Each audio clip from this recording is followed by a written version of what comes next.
You are listening to Not Another Comic Book Podcast, Episode 2, where we will be discussing Hellblazer, Volume 1, Number 1, Resident Alien, Volume 1, and Harley Quinn's Little Black Book, Green Lantern.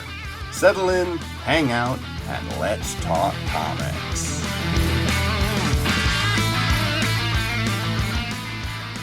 Welcome to Not Another Comic Book Podcast, where the facts are mixed up and the opinions don't matter. You can follow us throughout the week on Instagram, Twitter, or check out the Facebook group Comic Book Hangout. If you are just joining us and want to catch up to all the other listeners, you can find us on Spotify and most other streaming services, and on YouTube. And make sure to stop by our Patreon, where for just $1, you can pick a comic for us to review or suggest battles. Hailing from Sector 2814, the man, the myth, the legend, Brian Hoover. How are we tonight? Doing good. A little confused why it sounded like when you said the title of the podcast, it sounded like a question. You know, sometimes we're not super sure, but we're pretty sure. And the valiant variant himself, Mr. Nick Wilson. How are you tonight, sir? I'm doing great. Valiant Comics does have way too many variant covers nowadays, so that's ironically true. Thanks for having me again, Ryan, and putting this together. And as always, I'm Ryan. I'm driving the ship until there's a mutiny and they kick me off board. All right. Each week, the three of us get together and we discuss a comic that each of us picks. And pretty soon, we will be launching our Fourth Wall Battle Royale, where two of us will debate two heroes or villains that you pick, and we will see who wins in the end. We are definitely going to spoil all these books. Yes. So if you haven't read them, and you would like to hear us talk about them after you've read them, just hit the pause button. What we've done specifically, too, is we're trying to pick stuff that you can read relatively easily. Like, anything we're going to pick is going to be a good entry point for you, or you can go to your LCS. You can probably get a trade for any of the three that we're going to talk about today on sale. Easy. And another way you could do it, you can read them online on Comixology if you do their 14-day trial, which is free. Tonight, we're discussing three comics: Hellblazer, Volume 1, Original Sin, Resident Alien, and a little fun side note of Harley's Little Black Book, Red and Black is the new green. This week, I chose Hellblazer, Volume 1, Original Sin. So, Hellblazer was, you had warned me beforehand that this was not the one I know and love. And you are correct. But even Hoover and I were talking about, when we first just flipped the page, because we're, looking at the cover art, because I'm like, oh, man, the art's done by Jim Lee? No way! And they're like, oh, no, it's just the cover. Because the inside art was definitely not Jim Lee quality. Then I was thinking about it as I was going through it. And I'm like, I think it's on purpose. It's not necessarily that it's a bad artist. It's directly dark and only a few shades and this, that, the other, because of the message they're trying to convey forward. That, Hellblazer's not a bright, happy, shiny comic. My only critique of the story really was and this is true with most of even the ones, Hellblazers I've seen, is it takes them forever to get to the bad guy. So, in this one, you only see the main bad guy for 3 pages in the very end of it. I don't necessarily like big battles through the entire thing, but that's a horrible climax for a story arc there it is, and then it was. But I thought that the rest of it, it just kind of drills on, which, Constantine, that's what it is. I'd love the interaction with Papa Midnight. But I think Papa Midnight is my favorite character in the entire thing besides actual Constantine. It jumped around a little bit, but other than that, yeah, I thought it was mid-tier. Great, way to come into it. It's definitely not a storyline that you are going to try to hook new comic book readers with, but yeah. Your thoughts on it, Mr. Hoover? To double back, we'll start with the art. To double back what you were saying, yeah, they did try to go the dark route. I've seen art like this around Batman comics and stuff like this, but this seemed more chaotic. Like, it was hard for me at first to get into reading it. The art was bugging me, I guess you would say. I was spending more time looking at it, trying to do that. But I do have to say, the art does improve on certain panels. Mm-hmm. It's just some panels really jump out as being old. But story-wise, yeah, it definitely was something I wasn't used to. Mostly I've stuck with main, battle comics. This will be one of the first ones, as well as Nick's, as being one that's more of an investigation type comic or, a suspense type comic. Nothing bad in that. It's just getting used to reading that much dialogue. Oh yeah. I think the inner monologues were good on this. Oh yeah. And Constantine's reactions to the other people, the conversations were good on it. Yeah, but it was, which it should be because it is the first comic. It is a basic Constantine job, basically. Mm-hmm. So, I think overall, it was a good read once I got into it, but it was a hard start. I don't know if I could get somebody to get through the initial slog to get invested into this one. I would say the art's probably a 5, with the story being a 6. Overall, probably still another 5 on that. It's good if you know the character. If you know nothing about the character, it's really going to be a challenge to jump in at this point. Well, and that's again, in my mind, Matt Ryan is now Constantine. Yeah. If we were talking about this, where if they took the guy who played Saint Lucifer in the movie and Matt Ryan and then redid the Constantine movie, I would be in heaven. But yeah, that is now my pinnacle Constantine. Well, it's the same way for the cartoons. I mean, the cartoons have basically drummed up, specific things. So you go, especially you'll see that with DC with the New 52, where the things that you might know now as a casual will be vastly different from what was before that. By the way, this Hellblazer series, I know when the graphic novel came out for it, but when was the actual comic made? Do you know? I believe 1987, November of 1987. That's later than I thought. His first appearance in Swamp Thing 37. I mean, 80s still, again, it's one of those that I give it a little bit more credit because it's a little older, but being a late 80s, and I guess my ratings for it would be helpful too. I'd agree with the story, about a 6. Art, see, I went back and forth between the 4 and 5. 5 is mid-tier, but there's some of it where it just looks like they shaded the entire screen and then put a little bit of dabs of color on it. So, I think when Papa Midnight first comes in, the entire backside was black because he's in shadow, but the hat and then Constantine's face, and even that had the gray shadow lines on it. And I'm why would you even draw a panel for this? It's black. So I guess 4.5 in the end for me on that one. And then passability, I agree with the 5. That was a googly wicked duck inside. Mr. Wilson, You guys, your thoughts? love this. You guys did not love this comic book, huh?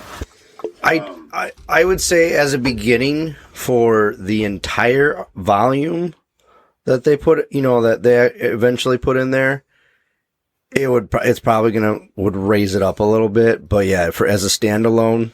Yeah, I read a little bit into the second one so far, and I'm enjoying that already more than I was the first. Like I said, it might just be that getting over that initial hump of jumping into this, but. Mm-hmm. I have a question for you, Ryan. So you said that you agreed it is not the Constantine that you know and love. So what qualities does this Constantine in Hellblazer Volume 1, Number 1, it's just the first issue, what qualities does this John Constantine lack that the John Constantine you know and love, Matt Ryan or not, has? Again, for me, it's like I struggle with focus and reading, if you've never noticed. But, like, I don't know. When I look at the Constantine, I think I'm very jaded by the animated movies. Mm-hmm. So when I see that, and you can see more of the flow of the interactions, whereas this one, again, the inner monologue part I thought was really good. Whereas when he's interacting with everybody, for me, it just kind of jumped around a little bit too much. So I was like trying to focus and this, that, the other on like what was actually going on.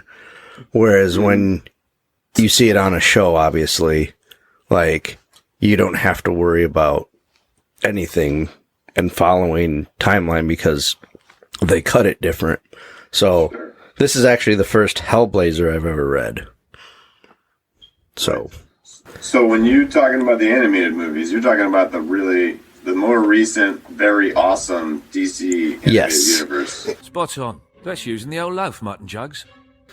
Which a lot of people don't know is profoundly awesome. So you're talking about Constantine, City of Demons, and you're talking about Justice League Dark, the first one I don't remember the title of, and Justice League Dark, Apocalypse War. Right? Yes, and then I will even say I've seen the Legends of Tomorrow with him in it, and I actually watched the made for TV show that he made, the CW show, which I wish they would have continued.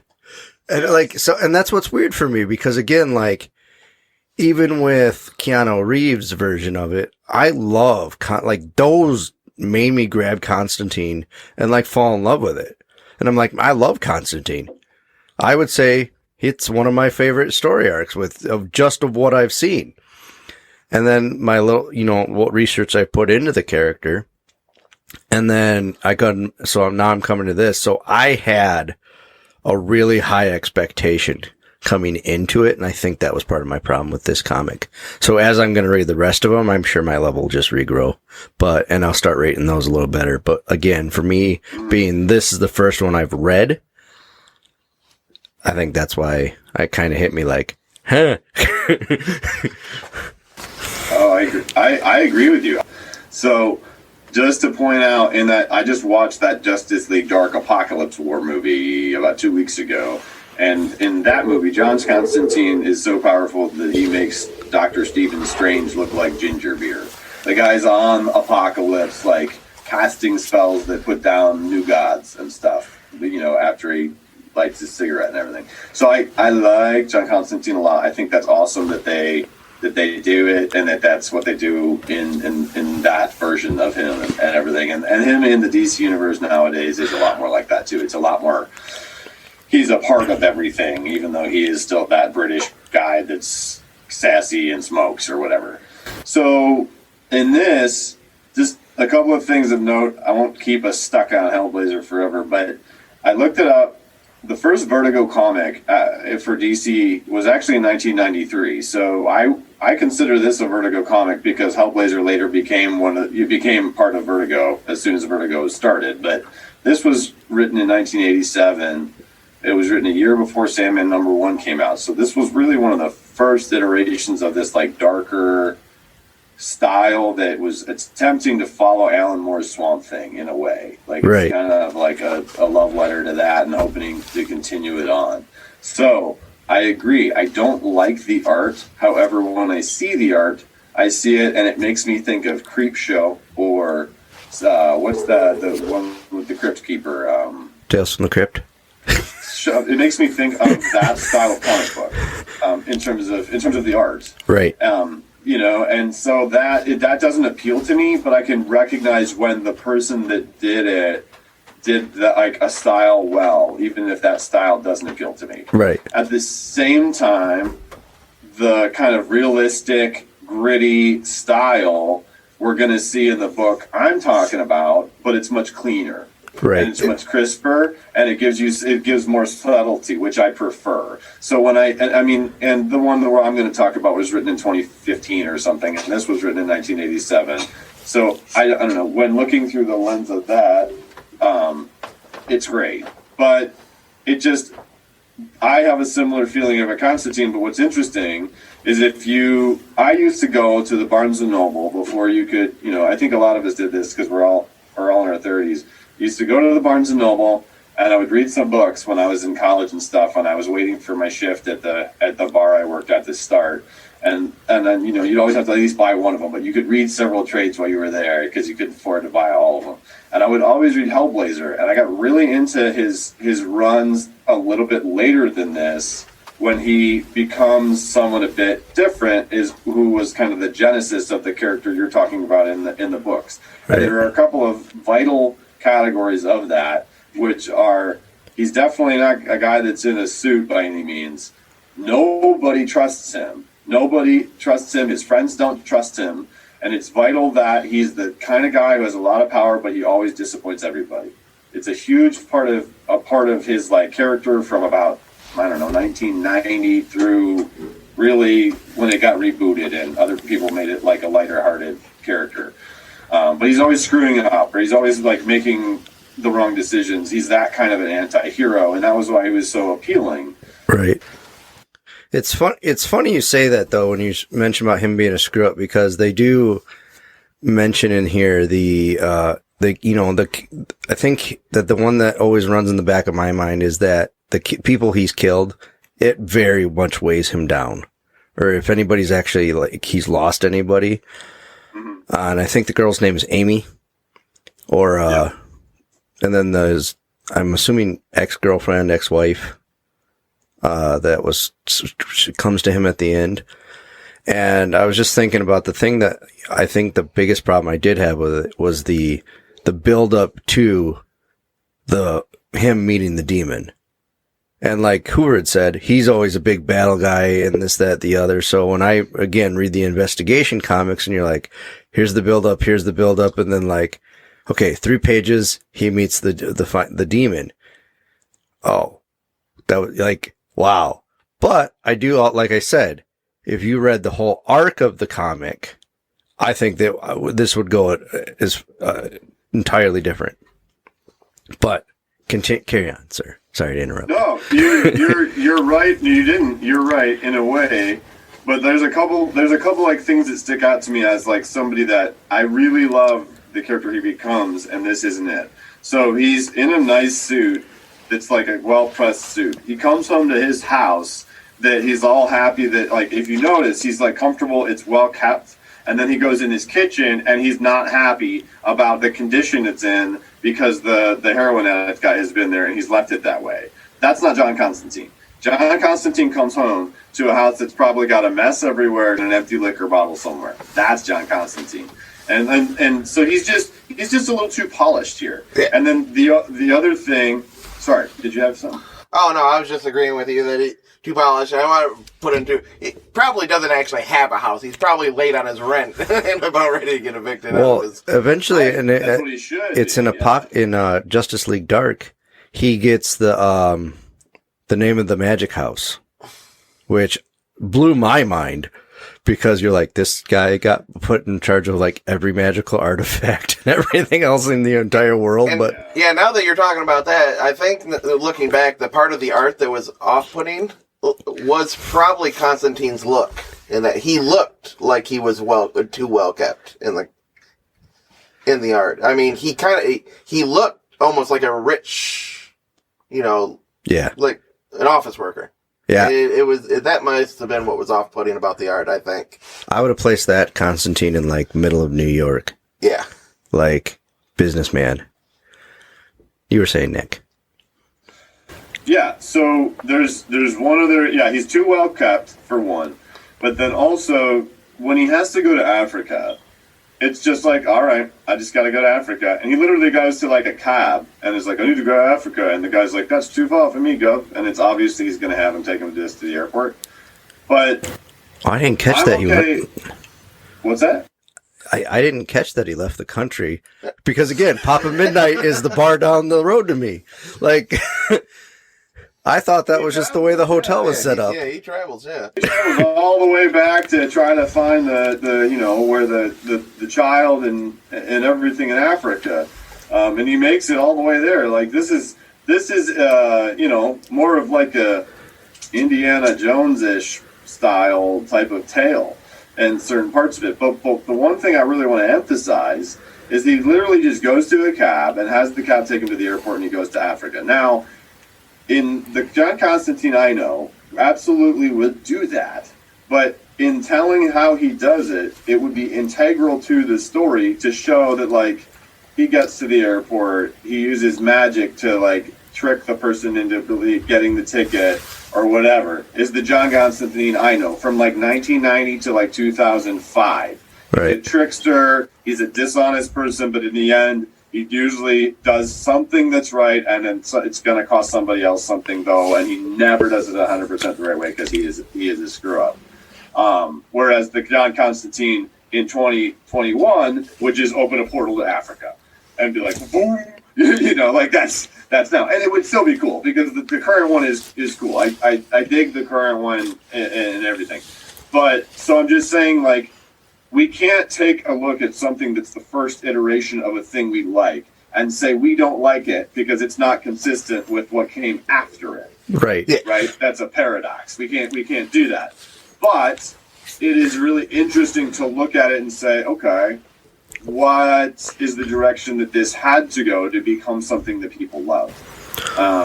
Well, and I will say, once you mentioned like the story arc, and now I'm looking in my head and seeing the pathway that's going to get him to Matt Ryan or Justice League Dark, and now I'm even more interested. So it's funny that you bring it up that way, like you just said, like the pathway there. Oh, he's this clean-cut, polished person, but now he's leaving beer bottles, drunk. And when you think about what happens in between this book and Dark,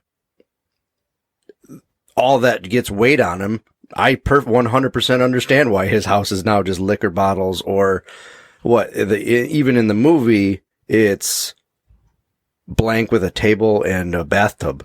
Like, it makes total sense to see that pathway, and I'm glad you brought that up because now that whole story arc just became really cool to me.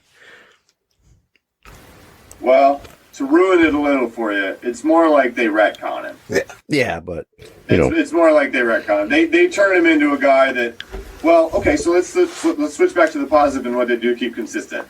I do want to say one thing about the writing to try to defend it, but I did want to say that my favorite part of this comic was I don't know if the versions you guys read or if it's in all of them, but it is on the page after the last page. That's a newspaper article talking about John Constantine being like, oh yeah, who he is. It's like the after the credits scene. And in that, they do more like, they kind of mention that if they make it clear, this dude, he was in a punk band recently, like, or in the recent past, they were semi-famous. And like, they darken it a little bit. They give it more character, they give more character to the character in that thing. And so I think what happens is maybe this is just the kind of way that they drew him in the beginning, and it gets, you know, I mean, they did over 200 issues of Hellblazer. And then they rebooted it. But I want to read really quick, because I wanted to defend the writing, because I feel like the writing in and of itself is very much like noir, and that it does a good job of being what it's trying to do. So I'm going to give the writing a higher rating, but I'm then going to give the overall lower, because the writing almost doesn't save it. Right. But just when this dude goes into his kitchen, and this is the way this writer describes it. In the kitchen, the stinks enough to blind you. So an odor is blinding you. Dirty dishes flounder in a Sargasso sea of iridescent mold. Nature has begun her reclamation. With morbid anticipation, I approach the fridge. The fridge is always the worst. The sudden black tide has me stomping in a frenzied dance of annihilation. Like, it sounds like either a high schooler who's trying too hard to use too many words in a thesaurus, or something, or it sounds like a really cool and dark and kind of like a 20s noir detective thing. Right. You know? So I kind of like it. I feel like the art is also a 5 for me. I mean, even though I do recognize what it is and what the genre is, it's just like, okay, fine. So the 5, and I would say a 7 for the story because I think the writing is actually good, and I also agree the overall is a 5 because it is not a good entry point. I would rather hand somebody issue like 70 of this comic when Garth Ennis and Steve Dillon are writing it or Warren Ellis is writing it and say, just start reading here, it'll make sense, don't worry about it. And then hand them this, honestly. Alright, so it's Hellblazer #1, Volume 1, written by Jamie Delano and art by John Ridgway. The super cool cover you mentioned, by the way, is by Dave McKean. He went on to do many similar style covers. Oh, issue cover. So Jim Lee did the volume covers. Oh, when you said Jim Lee, I thought you just meant like the art was so good that it was like on the level. No, well, that's what threw me off at first too. It was like, oh, Jim Lee drew this, and you're like, what? But anyway, I think that's a pretty good, rank for everybody. Again, as we all mentioned, kind of as a starting arc, I think we had higher expectation, but we've all gone through that. Mr. Wilson, though, again, what Image comic are we reading this week? This is a Dark Horse comic. You're never going to get this right. Oh, yeah. Dark Horse comic. Before we get to Nick's comic, I will issue a apology to everybody, but mostly to Nick, because last episode, Hoover and I kept on calling it Variant Comics. And Mr. Wilson, I do apologize. It's Valiant Comics. But now I think I'm always going to call you the Variant. So Well, variant comics are very common in 2021. Variant comics are probably more common in 2021 than Chrome cover comics were in 1991. So when you say Chrome Comics, you're talking MCU and wow, Marvel and DC. I'm talking about like shiny plastic to make 12-year-olds' eyes open wide and ask their mommy to buy them. You know what I'm talking about? What are those called? I can't remember now. They're all Chrome covers. Art. What's the name of it? I can't remember, but I remember every major comic for Age of Apocalypse had them. Like every single one of them. Number one? First chromium cover. Chromium covers. Chromium cover is the term I'm searching for as I stare at 4 of them. Because those 4 Valiant Zero Golds are all chromium covers. But, Mr. Wilson, what non-mainstream comic are we reading this week? My pick for this week was Resident Alien Volume 1. Which is also a show now, isn't it? It is a show. It's a show with Alan Tudyk, who you may know as Hoban Washburn, who was fouled at the end of Serenity. Ooh, spoilers for anyone who... I'm sorry, if you're listening to this cast and you haven't seen Firefly yet, then... In a cave for the last 20 years. So he stars as him in the new one, so that's pretty neat. That's cool for him. But this book is a 2020 release by Peter Hogan, written by Peter Hogan, and its art is by Steve Parkhouse, and it's Dark Horse Comics publication. They're known for Hellboy and a couple other things. They did the Aliens comics for a long time. They did the Conan comics for a long time. And so I've never heard of the writer or the artist. I think I just got into this because it was on my Comixology Unlimited one day, like the first issue of it, and I was like, I wonder about that because I heard there's a show. And then it, for me, was the first comic that I have read in a while that I would get to the end and couldn't stop until I got through all the possible content that I could devour, meaning that I read all of the volumes, stopped reading everything else I was reading just to finish it all until I had it all done because I loved it so much. Nice. It's another one, kind of like what I said last time about Seven to Eternity, that It's not going to change the world of comics, even though they have made a TV show of it. But it's one that you can give to somebody who doesn't know if they want to start reading comics, because maybe they've heard they're not just for kids anymore. Maybe they've heard there's a lot of interesting content that comes out of the comic book world, and for whatever reason, maybe they saw the Marvel movies, maybe they saw some of the other stuff. This is a comic book that you can say, hey, if you dig the way that this medium is presented to you, I mean, like the actual aesthetic, if you like panels and you like word bubbles and you like angles and all that, like a movie that doesn't move, then this is amazing, and it'll help you understand, like, it's not all just capes and leotards and you know, fight and invisibility, even though I love all of those things. And so just to give you a brief summary of it, it's about an alien who lands on Earth 3 years ago near a small town, and then basically takes up residence in that small town as like someone who lives on its outskirts on a lake, on a cabin in the lake, as a retired, he tells the people he's a retired doctor, and he just stays out there like Henry William Thoreau.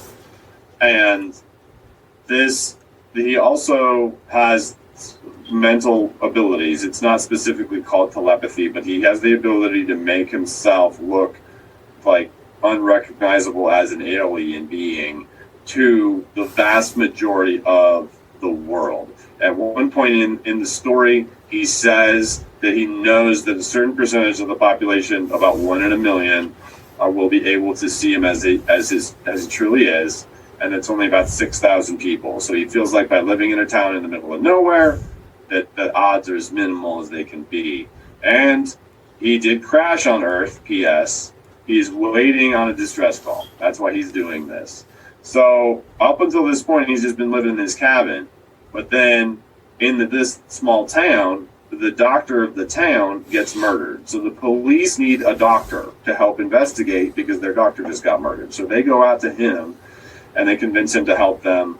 And then the rest of the story is about how he then helps the town, ends up becoming part of the town, ends up liking the fact that he's socializing with other.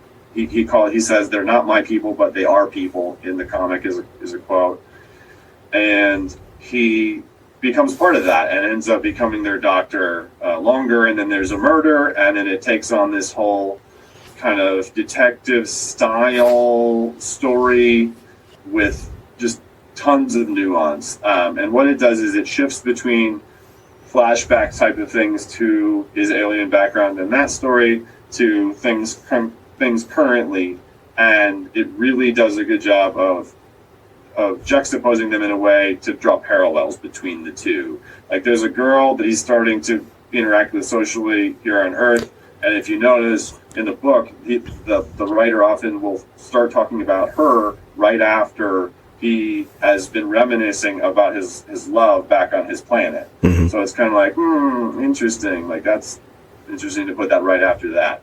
So it does certain things with the camera that you can't even do with a motion picture camera. And at one point in the story, so there's a character that's his nurse, because like the normal nurse, and she's helping him, to keep it brief. And so she's back at the doctor's office. He went out to have dinner, and then he's driving back to the doctor's office. And while he's driving back to the doctor's office, he's having this internal monologue where he's basically explaining what I did to you a minute ago about how he knows only so many people can see him, blah, blah, blah, blah, blah. So that's foreshadowing to, it's nighttime. He pulls up to the doctor's office. It's dark out. He gets out of his truck. He starts walking up to the doctor's office. There's the nurse, who's the new girl he's also socializing with a little bit, holding a rifle, pointing it at him in the shadows. And he was just talking about how some people will be able to see him, to us, in his internal monologue. Yeah. And so the girl's pointing the gun at him, and the camera's showing both of these things happen, and then he eventually, gets through into the light, and she says, you were fuzzy, I couldn't see you, and she puts the gun down. And so why is that significant at all? It sounds benign. The reason it's significant is if you read the comic, the way that the camera and the writing places you, it's like it's saying a great deal more than what is written. Oh yeah. And that's what no movie can do. There's nothing, no novel can do it. I'm sorry, nothing can do it, because it's about an artist choosing a snapshot of a moment. When you first see that nurse character, the way that you see her is below her, essentially below her elbow or her armpit. Armpit is where the camera is looking out as another police officer pulls up. You don't see her face, you see her wrist and her hand. And on her hand is some Native American attire, like she's got a bracelet and stuff. It's clearly emphasized. Yeah. And then she's smoking a cigarette. So the thing is, this is like, that's your character. And that little camera angle is like, okay, this is the character you're about to see, and you haven't even seen her face yet. Right. And that's just like, there is just so many throwaway panels and so many comics, and it doesn't have a one. And I loved it. Yeah, now that you mention it, like camera angles, and that really is the perspective that you see it in. And it is interesting to see that they changed the perspective, because normally you see it in the, like, as a beyonder almost, where you're just seeing things through the fourth wall image. This, I think, is actually changing the perspective of the person. So yeah, it is like the camera actually changes angles and everything else. So that's interesting. But Yeah. Your rank, sir. I'm going to say writing 10 out of 10. I'm going to say art 9.5. Just because I feel like there's Room for improvement. It's really good. No, it's really good, but it's not, it's not Mark Silvestri. There's only so many things you can give to the 10. There's only so many things you can give 10. And I guess, no, let's say 10 out of 10 on the writing, 9 out of 10 on the art. The art is super good, super great, especially the shadow. But I almost would want to like toss a shout out to he did his own inking. See, that's the thing. The guy, the ink is, it's almost like the inking is as good as the art in this comic. Mm-hmm. And the inking really takes it a long way, in my opinion. So 10 out of 10, 9 out of 10, and overall 10 out of 10. It's one of the best comics, one of my favorite comics that I've read in the last 20 years. I will 100% agree with you on the way they did the art in this thing. Like, now that you mentioned that, it was really interesting to me. I looked at it, and I think I like messaged you right away, and I'm like, it's almost like Scanner Darkly is the way they were drawing it.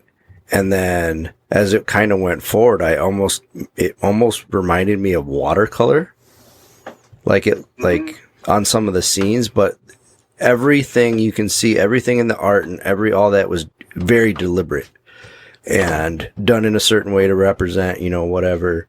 And even in the way his inner monologues are going in the beginning, when he's like, man, I'm trying to just, make it through without anybody noticing me, this, that, the other. But then he's getting fascinated by the interactions of people and everything else. And like, you just see him like almost instantaneously grown to, he's going to come in to ask me and tell me that they can't find a replacement and this, that, the other. But like, it's almost relays through the image that he didn't care that they were going to ask him to stay here for a little bit longer. And I will 100% agree with you on the story and readability. I'm actually now going to finish the rest of this arc, because I really enjoyed the true crime aspect of it and the investigation type and this, that, the other. So yeah, this was definitely a great picnic. And I'm back to your earlier images about how it's not mainstream or this, that, the other. I think that's what I like about most of your picks, though. And I think the side comic writers, it is more about the story to them than some of your mainstreams, where I wouldn't call them forced, but they're like, they go off their name. So if they make a flop comic, you're like, oh, that was still pretty good because it's just Marvel or it's just DC. But like these, they really have to sell their comic because, again, they're not a big publication. But I think that's why they also make better shows. Like, you think Hellboy and all those Teenage Mutant Ninja Turtles, like, they do so well because the story is there to back them up. So, like, yeah, I'm going to give this 10s across the board because I think it was that good. Well, sorry, take that back. I'm going to match your scores because I will say that the art does not equal to the one that we read last week. And that's where my new 10 is. So I will give yeah. And so I will definitely agree with you on those rankings. But I'm a new reader, so I'm jaded by a lot of stuff, and these are all nice and shiny. The age of experience now comes forth, and Mr. Hoover. Well, first of all, to put up your point about how it seems like these lesser-known comics or these smaller publications are putting out higher quality, I think some of that has to do with the editorial thing. Marvel and DC have a stranglehold on their editorials because they have to keep continuity because you have so many comics that line up to it. And when you get freedom like this, you get a lot more unique and a lot more special storytelling. I'd have to say for this comic, the thing that really blew me away is I think this was the most natural conversation or natural writing I've seen in a comic book, where it felt like I could see these in the real world. Oh, yeah. You could see these conversations in the real world. The inner monologue were absolutely perfect. Like, I liked him more and more the more he thought. It was actually quite amazing in that effect. Like, especially when his interest got piqued. You saw... I mean, he's an alien, but you saw some human attributes with him when you saw stuff like that. When you saw, him getting intrigued by it. The nurse was definitely a good character. I did not pick up on the whole camera angles until Nick pointed it out, but as he was talking, I went back and seen that. Yeah, that was amazing. Not really my cup of tea for what I like to read and stuff like that. I'm not a big mystery type person, but yeah, this was perfect when it came to that. I would say, and art-wise, I would say, I think I took the art for granted. Yeah. It's so clean that I never really looked that deep into it. But when you get the color difference in the page, when you're just going through everything, you see the one page where he's talking to the female from his race. Where it's all green with the moon and sun or another moon or whatever it is. That's when I I just kind of stopped right there for a couple minutes, and that's when I need to take a closer look at this. That's when I snapshotted for the that's going to go onto the YouTube reel. Yeah, I think just being as clean as it was, I was just blowing through it because everything else just seemed it was such an easy read. I think I read it the first time in 15 minutes. Yeah. Which it was just awesome. And then most of the characters, I mean, they seem natural. I think that's the best part of it. Everything seems like it should be what it is. It doesn't seem forced at all. And another thing I kind of liked is kind of like the image we were talking about where he was talking to the woman, or where the government finds the ship, it looks like, when they're thing. It did a good job telling the story and not deviating for it, but give you the little hints of the other story arcs that are going to come in later. Just giving you a little bit, like, you see the seeds of the future, but it doesn't detract from anything that you're reading in the comic there. I mean... Right. It does. That's a great point. That they just say, okay, well, we got to find the pilot of the ship. Instead of being like, the secret government organization is on the hunt for the alien invader. And all that kind of stuff. Yeah. I mean... really can't find any fault with it, like you said. Just kind of going through it right now. But the only thing I would say is it did rely on because it was the first issue, and I'm sure the comic probably does this a lot, where you run into a lot of new characters. Some of the characters that you get into as he's going through the mystery, you just meet for the first time. Yeah. And it would have been nice to have seen them slightly before that, or learned a little bit before them, because it was almost like every other panel you were like, oh, new character. All right, now it's this character. But, I mean, that's not really a fault. It's a number one. You can only do so much. Well, I think we're going to run into that as we're going, jumping around all these issues too. Whereas, Nick, you two have a little bit more experience, but me, and I'll even relate myself to the listener and the new readers, like, you don't have the experience of, is this a good character? Is this an important person that I need to be attached to? Or is this like some throwaway guy that this episode they're more important? Well, I don't think for this one, there didn't seem to be any character that seemed to be throwaway. They were important for what they were necessary for. That was another thing. Like Nick said, there was no wasted panels, but there weren't also any wasted conversations, really. Right. I mean, everything had a purpose. I would say probably the same. I mean, I don't think you can say story's anything less than a 10 on this one. Art, I think a solid 9. Would definitely go there. Would like to put it higher because of the few panels that did blow me away, and then readability, it just amazing how easily this was readable. I mean, so I would have to give that a 10 as well. All right. Mm-hmm.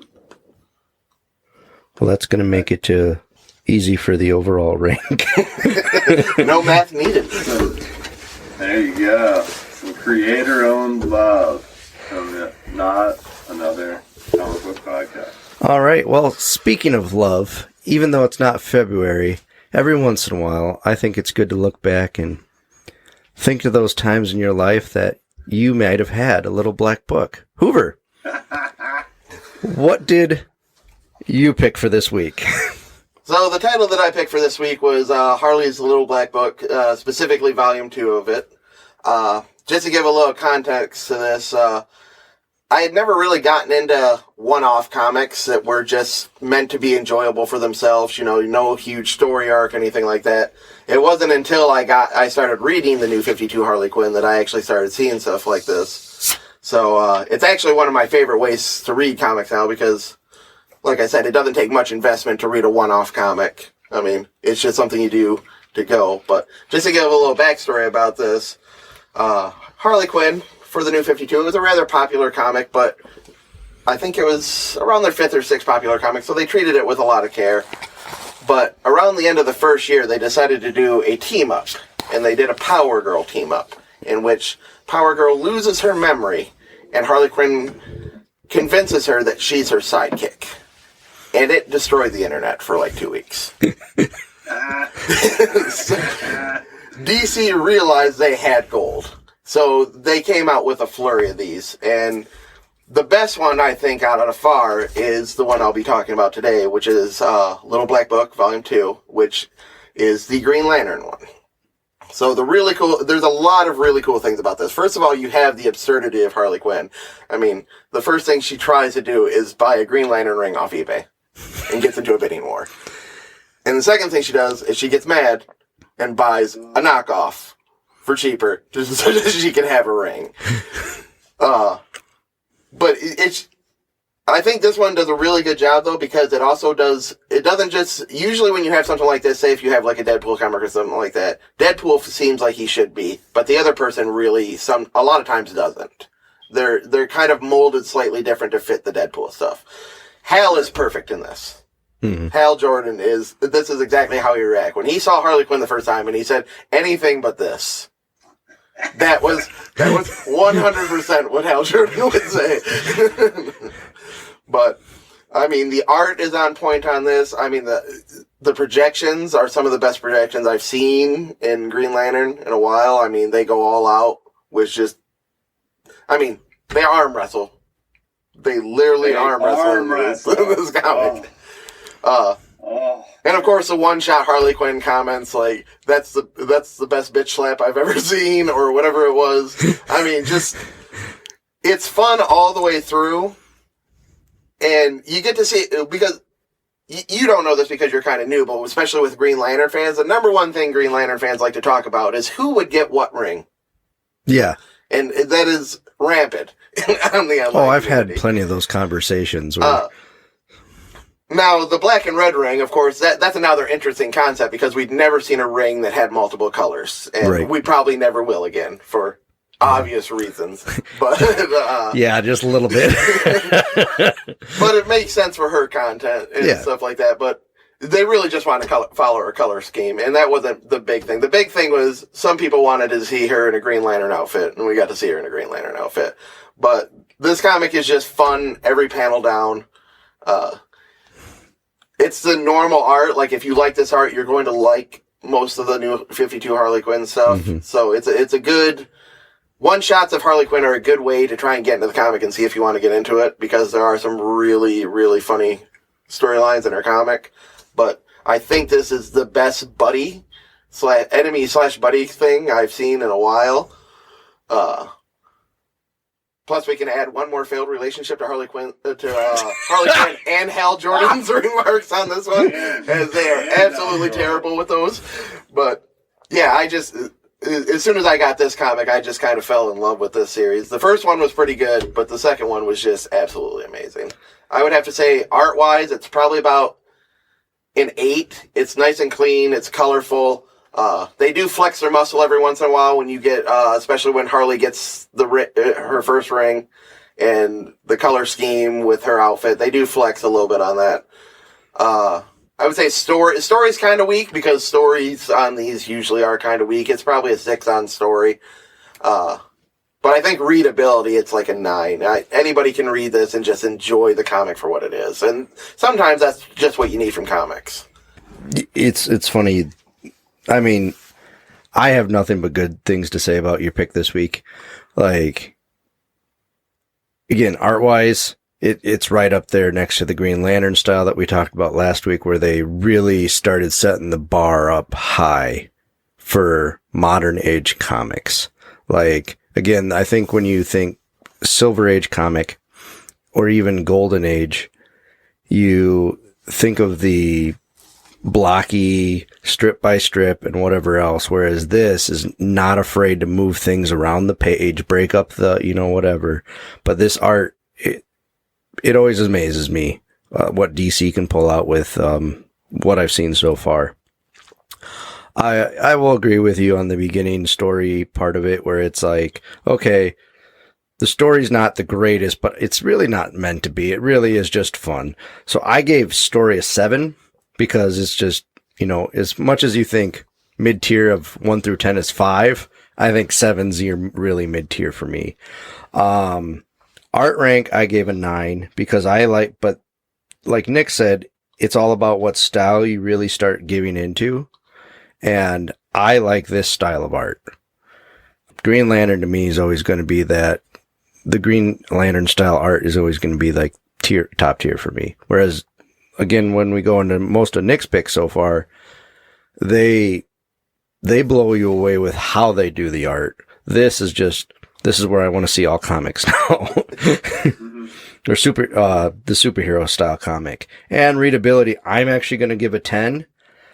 I think that this is definitely another one of them that if I want to get somebody into DC or into either, any of these characters' arcs, I can hand them these and be like, here's a teaser. This is definitely going to attract a lot of people to comics. And I really enjoyed it. I mean, it even led us into talking about the TV show, which was amazing. And now I definitely am like, what if Harley was out on her own? Okay. Oh, yeah. By the way, it's a comic now. So now it's going to lead me into other comics. And I thought that was great. But that's only a producer's opinion. How about you, Nick? So, I gotta say, we went through that, serious review of mine where we were, all very impressed. But you win, Brian. You win. This is the best pick of the week, even though it's not going to get the same rating as the one that I picked for me. But I still think I didn't know it existed. So I really like the parallel. I know that you said that it's not always the same as effective with Deadpool, because they take the whoever's butting up with Deadpool and they just kind of mishmash it into whatever Deadpool needs. I agree with that. But I think that your parallel with Deadpool is really good, because this falls into I don't know if it's really a genre or a little subgenre in comics, which are funny comics that, because they're funny, are allowed to forego continuity or logic and stuff, even to the point where your hardcore fans accept it because it fits into that genre. So it's this. Maybe most of the Deadpool stuff, Quantum and Woody is another series that's really like this, that's just meant to be silly. Domino is another one that the more recent Domino stuff was like a lot like this. Pre-Dawn of X. But so just real quick, this is written by Amanda Connor and Jimmy Palmiotti, and the artist is John Timms. Well, I agree that I like the art. I don't know anything about John Timms. Amanda Connor and Jimmy Palmiotti, I believe, are like rather responsible for this iteration of Harley, the iteration of Harley that moved to the Bronx with her hyenas, ended up getting like a loft apartment with poison ivy for a while, and they did some crazy stuff. And then I think this probably came out parallel with that or after that, because she's still in the Bronx, but she's got some different, or Brooklyn, or it's one of the two. So anyway, Jimmy Palmiotti was Joe Quesada's inker, which everybody forgets. I don't know if that means anything to you guys. I like it a lot, and it's interesting because at first you want to it's literally she buys the knockoff ring on eBay, she ends up getting a black ring, which is for anger, and a red ring for anger and a black ring for death. And then for some reason they merged together. And the really only possible reason for explaining why they merged together is that they happen to match her color scheme. And there's no other reason. We need to match her color scheme and give her the powers of a lantern ring. So that's what's just going to happen. And so that's where I'm coming from with the, last episode we talked about how Rebirth legitimized the Lantern franchise, explained how things worked and all that. This, you kind of just have to take it, because it's like, okay, well, I opened up this Harley Quinn comic. So that means I've signed a contract that says I disavow myself of any logical need for what's going to happen in it, and I need to accept that it's designed to make me laugh. And this made me laugh a lot. Oh, yeah. You know what I'm saying? So, because at first I was like, man, I haven't read these in many years. But it doesn't just, what's funny is it's not, I think it does a little bit better than a lot of Deadpool. I don't really love Deadpool unless it's the Deadpool and Cable stuff. And the reason for that is this comic book is funny across the board. It's not just funny when Harley does things. Sometimes Deadpool feels like, okay, they're just running another funny Deadpool comic to make Deadpool one-liners for Deadpool fans. Yeah. This feels like you could read it either way, even if you're not in love with Harley Quinn, even if you're not in love with Hal Jordan, and it's funny. Because, like, for instance, when she's bidding in the bidding war, you get to see the guy on the other end who's wearing his Green Lantern t-shirt and his Green Lantern hat, and he's freaking out because he's the one that's going to get the ring too. And it's like, you didn't need to see that. But that's good writing. That's funny comedic writing. Like, putting that in there makes that funnier.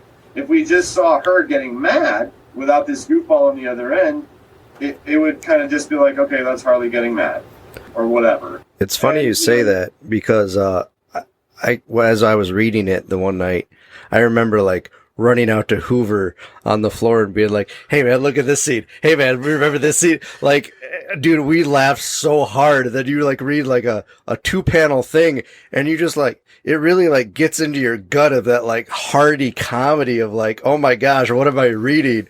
And I agree that like the whole scene with him, and then like they actually follow him a little bit later on like, and then he pops up at the end again to give you the context of like, yeah, I bought this Green Lantern ring, and he's like, oh no, what have I done? Because it goes up to like $350,000 in the bid. That is a good thing. Yeah, speaking about the run real quick, Connor and I suck at his name. Palmiotti. But yeah, they were the start of the new 52 Harley Quinn. So yes, they were the one who created everything, and they went, I think, about 2 years with the run. Yeah, they're known for that though. Their comics are known for you seeing random people on the street. They get way more panel time than they would in any other comic. Like this person had one interaction with Harley. You're gonna see what this guy thinks 3 comics from now. But yeah. Yeah. Back to your points. It breaks the fourth wall without having to like have Deadpool turn and look at you and say something and then turn back like he had the Zach Morris phone. Because it breaks the fourth wall by doing absurd things that you just have to accept, but that if these absurd things did not occur, this would not be entertaining. For example, in the end, well, not in the end, but when he's trying to get her to give up the black and red ring, he's trying to explain to her that he's trying to help her that those two powers are gonna devour her like as a person, will destroy her, which makes sense. It's anger and death. And so she says, "Look, Greenie, let's settle which one of us is more powerful once and for all. Let's have an arm wrestle." You know? and it's like, it's not just an arm wrestle, it's she's got a huge arm construct, he's got a huge arm construct, and then they wrestle, and he's like, fine. And it's so like, he's just resigned to be like, fine, I have to do, like, okay, Harley Quinn. You know, like, you were absolutely right when you said when he looked at her and he saw her and he said anything but this. It was like Indiana Jones looking at a pit of snakes. It was just so funny. I like I think the other one, again, we're going to talk about funny things all night, I think, if we keep going on. But when they first interact with each other, he hits her with a baseball bat and she calls him unoriginal. And then she comes in later flying on the fighter jet. And I'm like, that right there. Like, and that's kind of a fourth wall break, though, too, because that's always been a criticism of Hal, is that his projections are very unoriginal and very simplistic. And the first thing she does is have a comic book complaint about Hal Jordan. Yeah. Right, but it's nuanced. It's like tasteful, as opposed to Deadpool being like, do you remember back in the 80s when he used to do these stupid things? Which is what Deadpool would do. I like Deadpool. I feel like a Deadpool hater. But, yes. So, and then, I mean, the fact that at the end of the day, she wins the whole thing. Hal gets knocked out, so she takes his ring off, plops it on, and boop, she's a Green Lantern. Like, that doesn't work that way at all. That's like a fourth wall thing where it's just like, hey, you signed up, like, you bought the ticket, you have to take the ride. So shut your mouth if you don't like it. But there's just one other thing I just wanted to give the writing credit, because it feels like it's like the Steve Martin of comics or something. They have these evil guys come there because they're like part of this evil society of Oracle warships or something. And even then, they make them funny on purpose. So, like, the evil guy one talking to evil guy two goes, "Death and destruction ray ready in 5 seconds," and the other one goes, "Must you shout?" And then the first guy goes, 4 seconds. And the other guy goes, "Better." And it's just so funny. Like, that's a panel, just amongst everything else. Like, that's an intelligent. DC was really lucky to have people that could put together something that made this appealing. Mm-hmm. You know, because it could just have bombed. Yeah, and I never thought I'd see the day where not only does she get a Green Lantern ring, but she gets it off of an unconscious Hal Jordan while she's bitching. They're falling to the ground, and then screams, "Thanks, Obama," as she wipes the alien's red. Right. Yes. And then asked why. Then he's like, "Did you just thank Obama?" And she says, "Yeah, I tend to do that a lot these days. Doesn't everyone or something?" I would say art. You know, that it's fine, but it's just good comic book art. So I'll go ahead and I'll give it a 7.5. I mean, it's, you know, we're living in an age where we have some really amazing comic book art. That's true. And, that is true, though. There's a lot of good art these days. It's, you know, it's different. It would have stuck out in another era, but not so much in this time, because especially with the other stuff that was going on with the New 52. But it's good. And the story, I liked what you did. I'm going to say the story is a 6 because you have to admit that this is not really a story. It is more of a skit.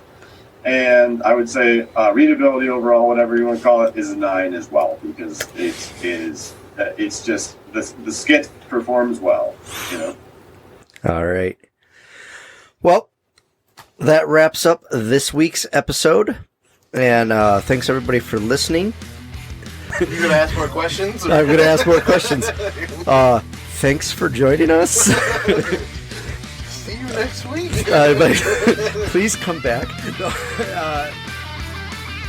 going to wrap up this week.